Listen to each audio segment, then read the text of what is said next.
এসো।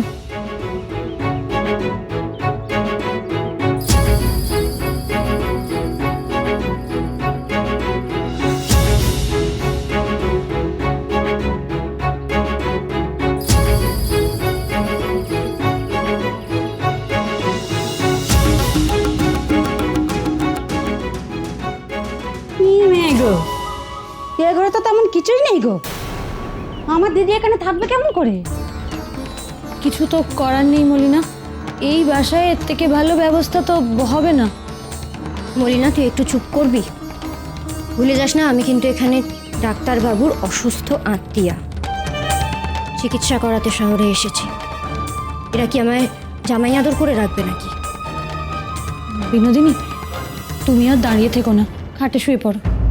সে কি, আমায় সবসময় খাটে শুয়ে থাকতে হবে নাকি? না না, সব সময় না, এখনের জন্য বলছি। আসলে কি বলো তো, এই বাড়িতে না আমরা অনেকগুলো পরিবার বাস করি, আর সবাই আমরা একসাথে মানে একটা পরিবারের মতন থাকি। হ্যাঁ, কিন্তু তার জন্য আমায় শুয়ে থাকতে হবে কেন? তুমি যেমন বলছো তেমন হলে তো সবাই এখনই আমার সাথে দেখা করতে আসবে।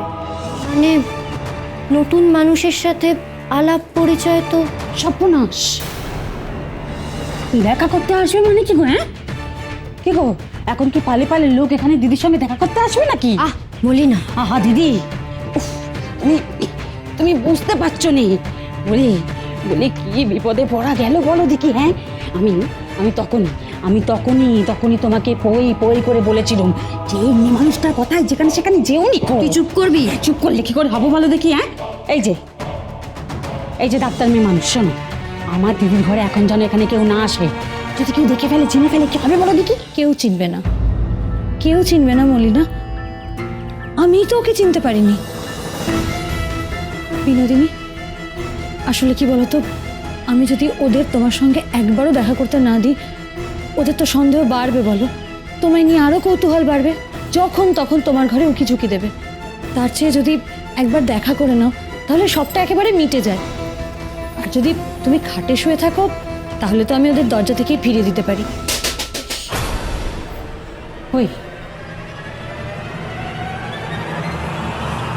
ওই এসে গেছে বোধ হয়। খবরদার, তুই যদি মুখ খুলেছিস।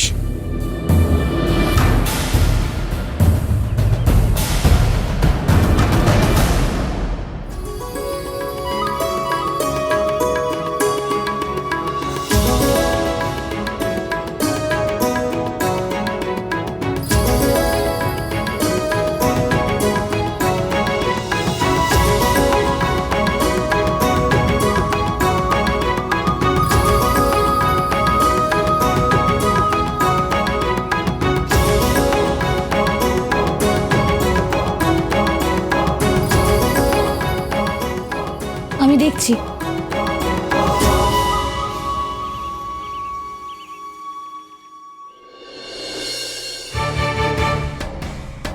ও মা, তোমরা?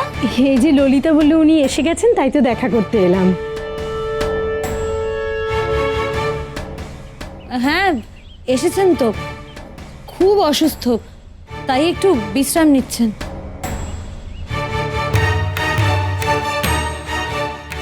সে কি, অন্নদাবাবু আসেননি? না, অন্নদা খুড়োর তো অনেক কাজ, তাই উনি আমাকে বললেন যে ওকে এখানে নিয়ে আসতে। সব দায়িত্বই আমার ওপর। এই যে শুনছেন, আমরা এই বাড়িতেই থাকি। আপনার প্রতিবেশী বলতে পারেন। এই যে ভাই, আপনার যা কিছু দরকার আমাদেরকে একেবারে নিঃসংকোচে বলবেন, কেমন? ওই যে বললাম আমরা আপনার প্রতিবেশী।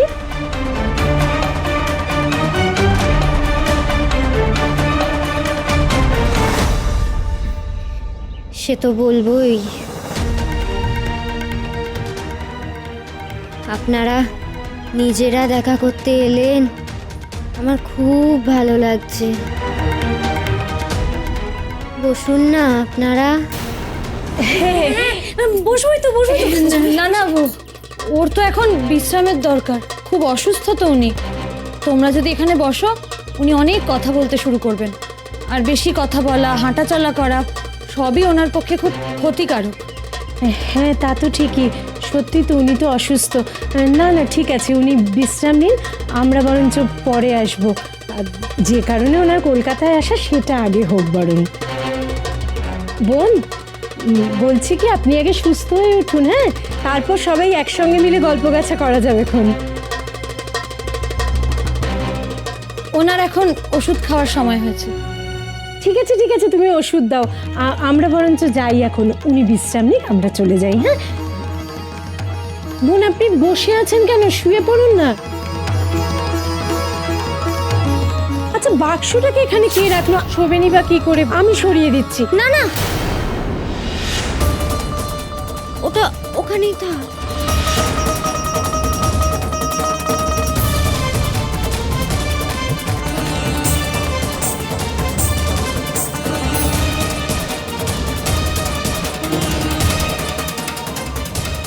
আসলে ওটা খুব ভারী তো, আপনি তুলতে পারবেন না।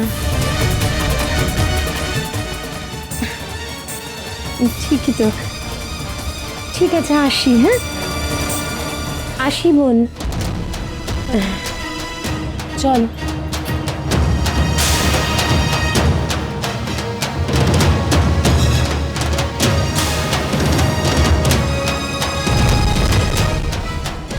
মলিনা, জানলাটা বন্ধ করে দাও তো।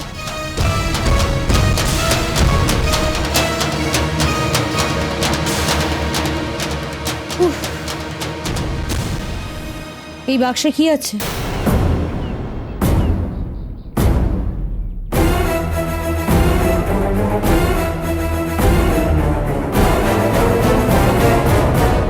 দূর, মহিলাটা কেমন যেন। আমরা সবাই মিলে আলাপ করতে গেলাম আর উনি তো একদম মানে সরোজ, এরকম করে বলতে নেই, এরকম অসুস্থ তুই দেখলি না? তাছাড়া চিকিৎসাই তো করাতে এসেছেন রে এখানে, অত দূর থেকে এসেছেন তো, ভীষণ দুর্বল হয়ে পড়েছেন।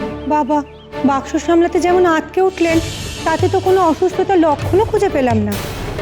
কি এমন সাতরাজার ধন আছে কে জানে ওই বাক্সের ভিতরে? কি হলো, কথার উত্তর দিচ্ছ না কেন? কি আছে ওই বাক্সে? কি রে, হাঁ করে দাঁড়িয়ে কি দেখছিস? যা গিয়ে বাক্সটা তুলে রাখ। দাঁড়াও, বাক্স তুলবে না। যতক্ষণ না আমি দেখছি ওই বাক্সতে কি আছে, ততক্ষণ বাক্স তুলবে না। কাদম্বিনী, থাক না।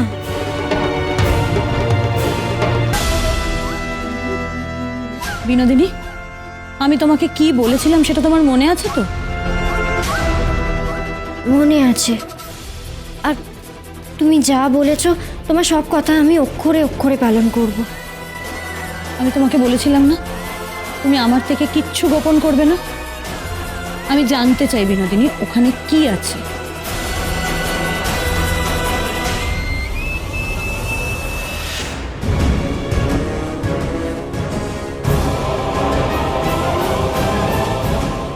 এভাবে এদিক ওদিক তাকিয়ে কোনো লাভ নেই। আমি জানতে চাই ওই বাক্সে কি আছে। বড্ড জেদি মেয়ে তো তুমি। আমি খুব জেদি। আর আমার গাঙ্গুলি মশাই আমায় কি বলেন জানো? বাঙালের গোঁ। আমি যেটা করব ঠিক করি, আমি সেটাই করি। কি আর করব, পড়েছি মোগলের হাতে, খানা খেতে হবে সাথে।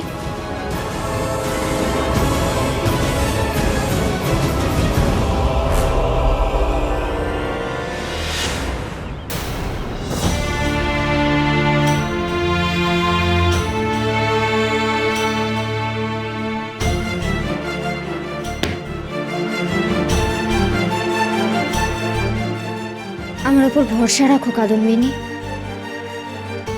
এগুলো শুধুই আমার সাহস জোগানোর জন্য, আর কিচ্ছু নয়। তোমাকে একটা কথা বলি, যে বাসায় এসে তুমি আছো সেখানে বিনোদিনী হয়ে তুমি থাকতে পারবে না। এই বাড়ির একজন মানুষও যদি এই সব তোমার হাতে দেখে, তোমার অজ্ঞাতবাসের পরিণাম কি হবে সেটা তুমি ভাবতেও পারছো না। আর তার সঙ্গে সঙ্গে আমাদের যে কি পরিমাণ অসম্মান হবে সেটাও তুমি ভাবতে পারছো না।